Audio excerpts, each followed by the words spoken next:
Incoming! Hi, WANS fans. Do you have a cosmic quandary you'd like solving? Then get in touch with Commander LP at Mission Control with your questions. You can contact us on Instagram, Twitter, or use the antiquated email delivery system at wearenotScientists2001@gmail.com. We can't wait to hear from you.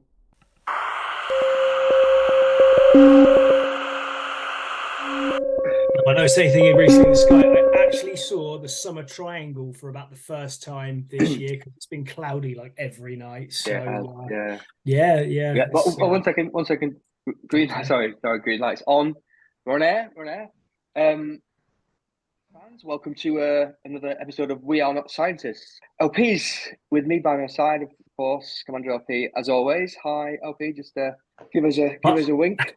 Hi, WANS fans. Yeah, here again for another episode. Got a bit of a different twist on it today. We're gonna be nice to do something new. Like invite a guest on the show because that's kind of what professional podcasts do.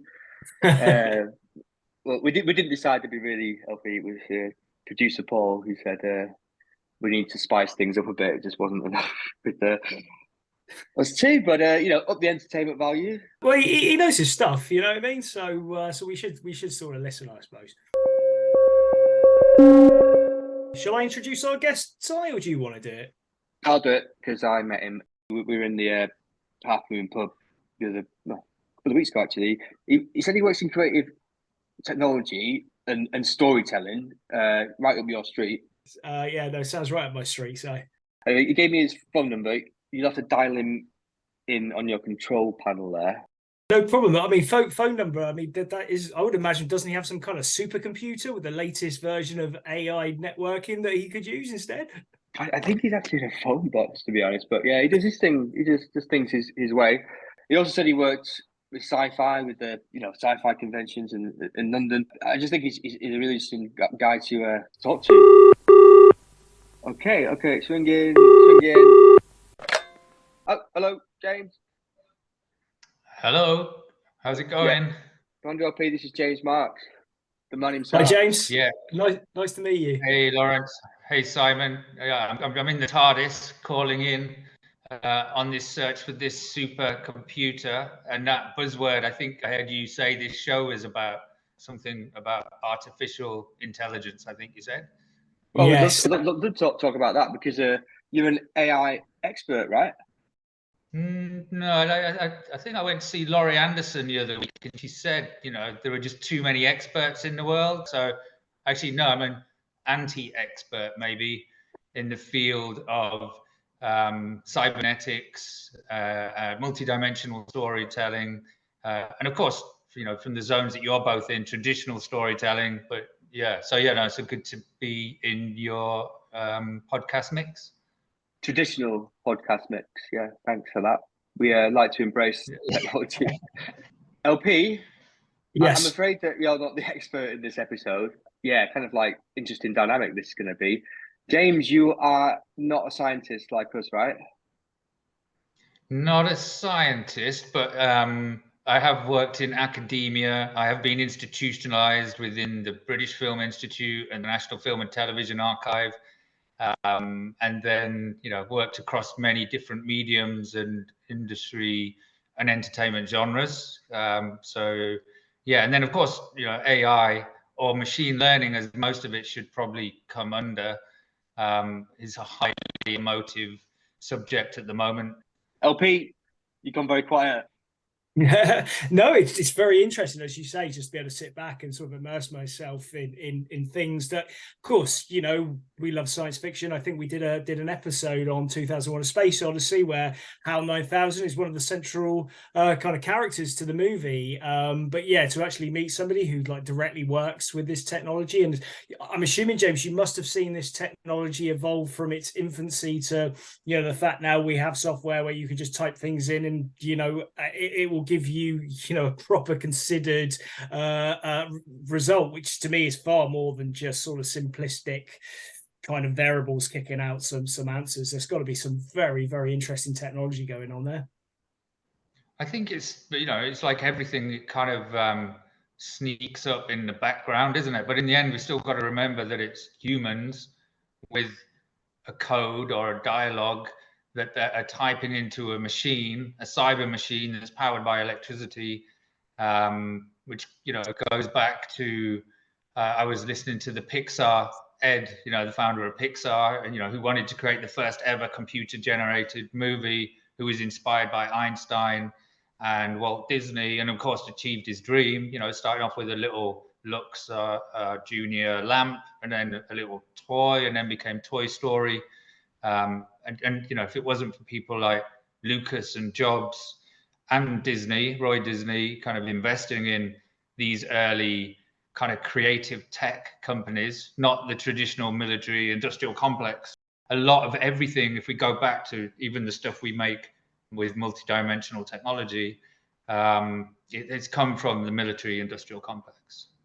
No, that's interesting. I always find it interesting that as terrible as war and conflict is, it does seem to spawn huge leaps in human advancement. I mean, we've spoken before about the space race, and, you know, really, would we have got as far and landed on the moon if it wasn't for the Russians and the Americans just constantly trying to outdo each other? And I still feel there is I don't know what you think to this, James, but is there still a military dynamic that there are a lot of, we say, experts, or let's say people that work in the field of AI or own big social media companies like Musk, who warn us about the potential dangers of AI.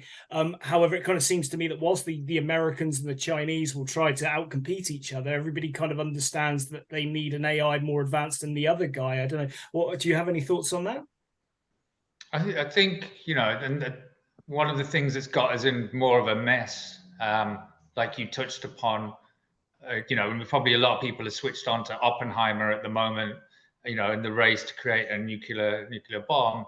But I mean, if we look back to the origins of code, you know, we can bring in a female, Ada Lovelace, you know, the daughter of a poet who worked with Babbage on the first kind of computer device that then went on to beat the code cracker machine during the Second World War.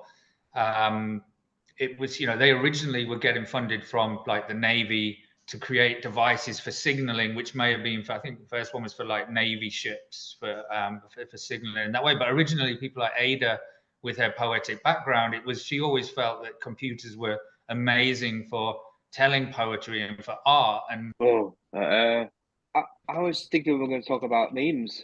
I think creating, so that AI, how will it, do you think it will affect, like, it's a very general question, like the workforce over the next like decade? So I went to a talk just in 2020, which was, I wanted to gen up what I kind of thought I knew about AI, machine learning, and they were kind of predicting that what's kind of happening now would come in the later part of this decade. But because of what happened with COVID and lockdown, it's actually happened quicker. I think, you know, like if you look at the Luddites have been painted as bad in history, but actually the Luddites were just fighting for people's jobs because of the new technology that was coming, the industrial technology. You know, so there's somebody who we're very lucky to have worked with, the grandson of Marshall McLuhan. We're very influenced by Marshall McLuhan. The medium is the massage, or the medium is the message, in regards to how every medium absorbs the other medium and then changes the environment, and people aren't actually being responsible within, you know, like Zuckerberg would say, hey, it's cool to disrupt, but without thinking about the consequences. So I think there are lots of positives that, within these tools. I've been using, like I said, machine learning stuff, which is packaged up as AI from, you know, the Xbox Connect was probably the first military industrial complex technology created by some young Israeli dudes who then went to work to Microsoft, who created their mixed reality tech, which then went into gaming, you know, with the Xbox, which became the fastest selling consumer product, which was definitely using the most sophisticated machine learning stroke AI that, you know, was around at that time. And that was 2010. You know, and then of course we've probably all been using these apps, you know, for a long time, where you could change your image and get a still image and then bring yourself to life or change the effect. So all this stuff has been around, and of course it does work. But I mean, we use it. We're part of Mozilla Fest. We were part of the Trustworthy AI We've been very skeptical of a lot of the Web3 stuff because, a lot of it was massively, smoky mirror, black mirror. It's just trying to understand how it's going to affect, like you said, the mass population. But there are, I think, like we saw with YouTube, there will still be things of other opportunities. So these tools are going to benefit, and they may benefit some. I work a lot with neurodivergent minds on a Siege program, and they were always trying to find the latest tech that could help them, because they think differently within how their neurons are connected. And so, some of this tech has positives, but it undoubtedly will affect jobs, but still, there aren't going to be sentient AIs, probably in my lifetime. Well, so they're not. you say that, but we've actually got one in the WANS crew, but that's another story. That's another story. So we did work with Metal Mickey once. We had Metal Mickey come to our festival, Hackstock, and at the time he was like a 100K robot. But in the end, we found it was a bit Wizard of Oz. There was a guy in the background working the remote control. So, I think we've got to be very careful. You never meet your heroes, James. Never meet your heroes. What was the noise of Metal Mickey? Was it Mini? Was it that? Was that the no, that's noise? That's from books. Yeah. But Rogers, yeah, that's Twiggy. Yeah. It was the same time they were competing on the television waves, but the box in the corner of your room. Yeah. What was it? Do you remember? Or Metal Mickey sound? Anyway, LP, sorry. Yeah, no, I was wondering, you mentioned there about sentience, and whether you would ever see an AI sentient in your lifetime. I think that, and again, this is something that's been played on in many sci-fi films. Would we ever really even know? Because, and again, I am not an AI expert, but when I've done a little bit of reading on it, there's kind of like the inputs go in and they go through these filters, and some stuff happens in the middle that even the people that program these things don't really understand, and some outputs happen. And it's kind of, there's always that question. I think even we've mentioned 2001 several times, but I'm sure Dave is being asked about HAL, and he's like, nobody will ever really know if he's sentient. Only he knows. I mean, do you think with the way things are evolving, we could get to that point where the AI is so realistic we would really question? I honestly think that I could spot an AI like trying to be a human. I don't think they'd fool me. I think there'd be something about them that I could just work out that, like, isn't that known as is it the Turing test? Am I correct? Where basically, if you were to it's the Simon test. I just have an ability to spot. I just think there'd be something about them that a feeling that. I know the 3 pints of Guinness test. The 3 pints of Guinness test. But I know. I mean, Simon, I don't know if you're aware of the uncanny valley feelings that you get when you look at AI imagery. Apparently, there's been a lot of research that shows like the more realistic 3D art becomes, because it's not real, the more kind of uncomfortable it can make you feel, because there's something in your brain that can just tell that, yeah, it looks pretty much real, but there's something not quite right with it. I heard that the Polar Express, a lot of people didn't enjoy that movie because they tried to make the boy and it looked too realistic, whereas if you're watching a CGI animation, you kind of want it to look like Buzz and Woody from Toy Story. You don't want it too realistic because it messes with your brain. I don't know. Again, James, is that something you've come across? I mean, in our work with the kind of holographic stuff we've been doing, Uncanny Valley is this thing that everyone's trying to be, even yourself. So yourself captured as a 3D version of yourself, which Marlon Brando is an interesting character. Marlon Brando hated acting, and he spent tens of millions investing in this technology during the kind of late in the 90s to the 2000s, and just before if you watch the documentary Listen to Me, Marlon, they used some of those early data scans of him with some machine learning AI to let him speak a bit of Shakespeare. So a lot of the Uncanny Valley stuff is things that are in, like in the Star Wars, where you got Princess Leia, or, bringing people back to look alike themselves. It's about that thing, if you've already seen them before, trying to get them to look perfect, which of course, every day, I mean, SIGGRAPH is on at the moment, and you'll see some of the technological leaps with the Omniverse, with NVIDIA, And a lot of the tech we've been working with, but for us, it's more about, how to use this tech responsibly, how to use it to tell stories that question the narrative, and how to, kind of use it so we can, everyone can access some kind of different ways of immersive storytelling, which, like we mentioned, we're using tools that have incorporated machine learning into them, because that's just how stuff is coded now, isn't it? But yeah, no, it's kind of something that the uncanny thing is to try and make everything look as perfect as it was with these eyes that are connected to your brain. But it's highly unlikely that still in a headset, your brain will always, after a little bit, work out that it's not real. So AI as a concept, as a thing, as machine learning, like, can you just get, like, cause I could just kind of visualize it, because there's so many different ways of like talking about it. So there's like, writing copy and cheating in your exams or in your coursework at school. And there's, like you said, making these images that of yourself. As we should have a go at that actually, LP. Have a go at making those AI images. Have a go with the crew. But in films, like where we've kind of seen like what it might look like in the future with the AI. Can you give me any other examples in movies, like where we might have seen like some AI stuff? Yeah, I mean, of course, the most famous one as well, with one of the greatest auteurs of the motion picture, is Kubrick. With artificial intelligence, the movie, which was a film he really, that he actually did collaborate with Spielberg on, and it's quite dark. For a Spielberg movie, it's one of his darker movies, and it's definitely worth a revisit. But in the end, that little boy is AI, isn't he? He is AI.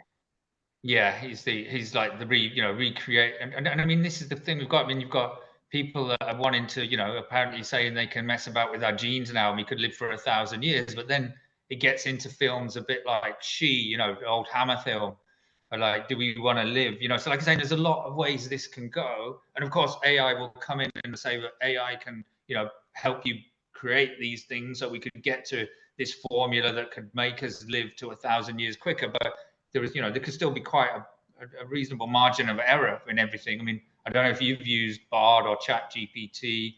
Of course, it gives you a bit of inspiration, but a lot of the time it's just like making up stuff. And this thing where they say AIs hallucinate, and I know we've gone a bit off track from the question of films, but computers don't hallucinate. That's just taking language. And of course, films are a big part of that. And stories and books. I mean, let's not forget, it starts off probably with a book, like the atomic bomb for Oppenheimer was originally in a short story by H.G. Wells, but the original atomic bombs were grenades. So and then of course that was from from around the time of the last century before. The atomic idea of a weapon was seeded in a science fiction book. Yeah, that whole concept of like life imitating art and art imitating life is it's fascinating. Go back to the films. I've got the voice of Scarlett Johansson. She's an AI. I've got the little boy in AI. He's an AI. What else do AIs look like? Well, I mean, some people would. You look about Philip K. Dick. Maybe you're in an AI right now, and this is just you're just part of the Matrix. And then a lot of people in America are starting to believe. I'm Mission Control right now. This is not an AI. LP built it. I'm just getting Holly from Red Dwarf. Yeah, Holly. Yeah. Holly's an AI. I mean, what about Blake 7? Is it Auric and Blake 7? It was a little. Yeah, I think so. No, there are many characters up there. Been, like you say, with storytelling and various narratives through many science fiction movies and series. I don't know. It's interesting. I know with the way when I've messed around a little bit with Chat GPT, and and it's weird when you do start to interact with it, and there are these moments where it's your brain's constructing it. It's like, cool, this is actually feeling like quite a fulfilling conversation, and and I've had weird emotions triggered inside me as I'm using this thing. But as you say, it's just ones and noughts, a lot of ones and noughts, doing a lot of calculations. But yeah, the technology really, from a layman, certainly I've been surprised at how rapidly it does seem to have hit the mainstream in a way that I've been watching these movies and expecting these things to happen for decades. And we do feel, again, from a layman's point of view, that we are at a point where you can type some words in and imagery will appear, and some of it looks pretty cool. I don't know. Well, just for me, the advancement is it's been fascinating to watch, certainly. Where's that going to go, James? Are you going to be able to prompt a few words and make a movie in the next decade? I mean, there's already software that you can kind of do that. You can create like an immersive environment with Blockade is a software. It's like it creates a 360 environment. As we've seen, Wonder Labs, which, you know, of course, you know, and a lot of, like I said, a lot of this stuff is combining. And one of the reasons when we set up Play Labs and the Holoportal at Ravensbourne University is we saw that happening after I left Channel Flip, you know, when we were doing a lot of social videos with YouTubers.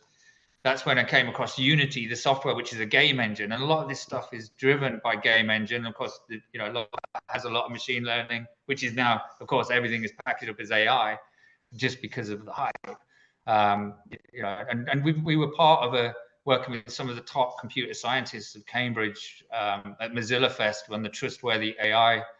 And we've actually created a song using AI, a 360 immersive experience with the pioneer of cyberpunk, Are You Serious? Mondo 2000, which will be releasing soon. And you know, and so we play with it. But one of the things is that we took that learning model and took it remote, because sometimes it can be use a lot of energy. One image that you're making could be equivalent to boiling kettles. You know, so if you're using the cloud for this stuff, you just don't know how much energy you're using. You know, in these massive server farms in the cloud, you know, and the cloud is another massive thing, and it's not really a cloud; it's a load of massive servers, you know. But people think Christelle, who's member of the WANS crew, she does actually have a underground server bunker, so she's not in the cloud; she's actually underground. We can't tell you where exactly. See, so it's total Black Mirror. Yeah. But although I should say, her energy consumption is quite low, because I know in a lot of the server sort of data centers around the world, they take ridiculous amounts of cooling. But of course, she's up in the Canadian Arctic, so she just opens the back door and just lets the Arctic wind blow in and keep everything cool. James, whole of developers. Yeah, James, just picking up, you've mentioned several times where we've mentioned AI, and you've always sort of reverted back to machine learning. Are those phrases can they be used together, or do you separate them, or do they mean the same thing in your mind? Is there a difference? I think most stuff is machine learning. You know, it's a cost. It's a, you know, in regards to, but like it's a bit like when the you know, Facebook changed their name to Meta, isn't it? And then pushed the metaverse, which is taken from, you know, a dystopian book, Snow Crash, in regards to set during you know, a postmodern time of Reagan, and that why would we want to create this thing that actually was a warning? And of course, everybody jumps on the hype bandwagon, and you know, and sometimes that's what we try to do, is avoid, you know, some of this stuff, and you know, because as you see, it doesn't last long, a lot of it, in regards to what comes after. You get a bit of something, you don't get the whole thing that everybody was predicting. Don't believe the hype. Don't believe the exactly. hype. Yeah. Go and watch a bit of Spike Lee. It'll be definitely a better learning journey. I always loved computers from a young age. I used to mess around, do a bit of coding on like a ZX Spectrum back in the day. And I remember like one of my first favorite films was Tron, you know, because I think that almost predated all the Pixar. Oh no, Tron still stands up as an, you know, on all levels, and it was written the same year as Gibson did Necromancer, which was the original cyberspace book that, you know, started it all off.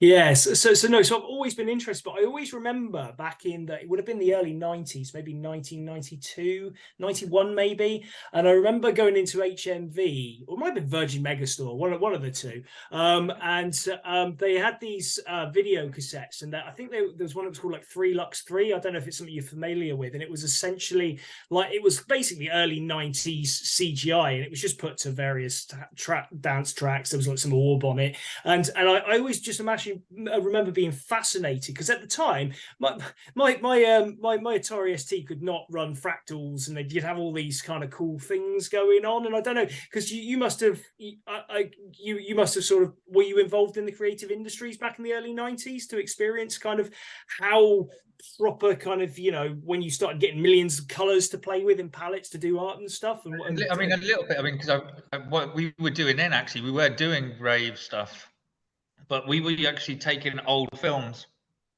and 16mm films and showing them on loops on projectors, which actually, you know, if you talk to like the light surgeons, that's how pretty much everyone started off, of doing visuals in the parties and clubs. And then of course the video came along and the web, you know, like I think the first orb, maybe it's somebody you can ask, I think the first orb web from Albert Hall was done in the 90s, streaming, you know. So, and of course, you know, if you think about what it was to make even, you know, the amount of memory just to make an even little advert thing that would go on and then click on it and take you through. So, I mean, fractals was one of the early things.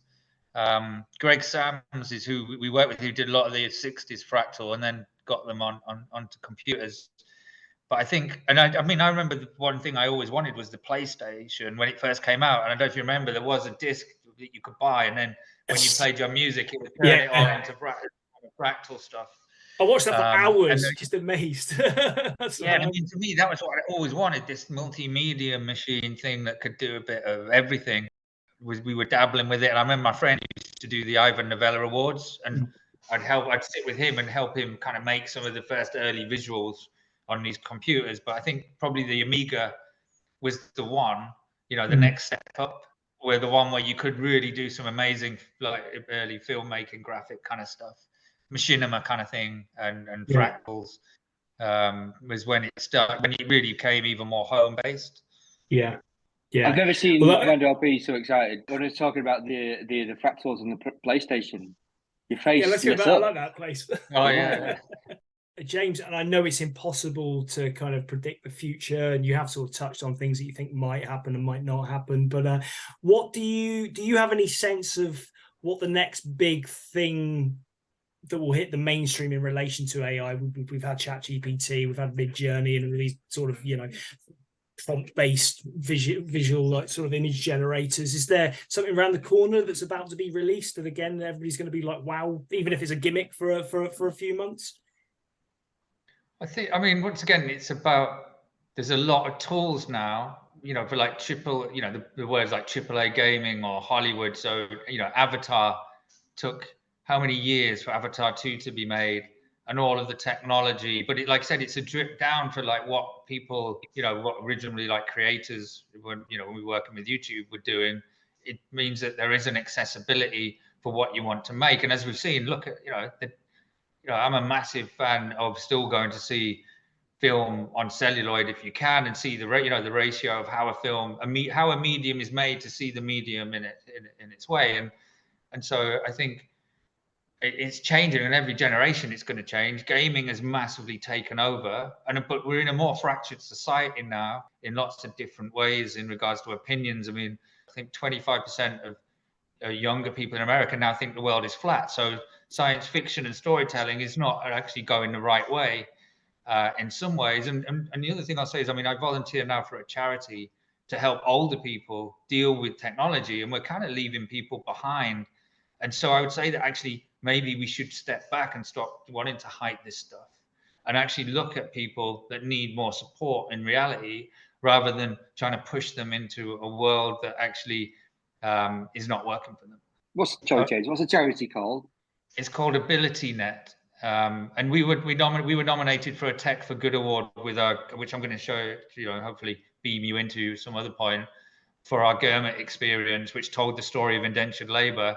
And then I saw, like, even my own mum, you know, is kind of worried about technology, just, you know, within their highly targeted. And AI will be, or machine learning will target older people. It'll be able to scan and hack into their stuff way easier. So I think that's the thing we should be focusing on in regards to where this is going. It's not about it's going to affect creativity, because, you know, that's always changing. How is it going to affect people in grassroots communities who are not switched on to how it's already manipulating them, or affecting that they can't, you know, go and buy a train ticket because they've got rid of the ticket people, you know. So because there's an AI bot talking to you, and then you've lost this humanity because of the hype, I suppose.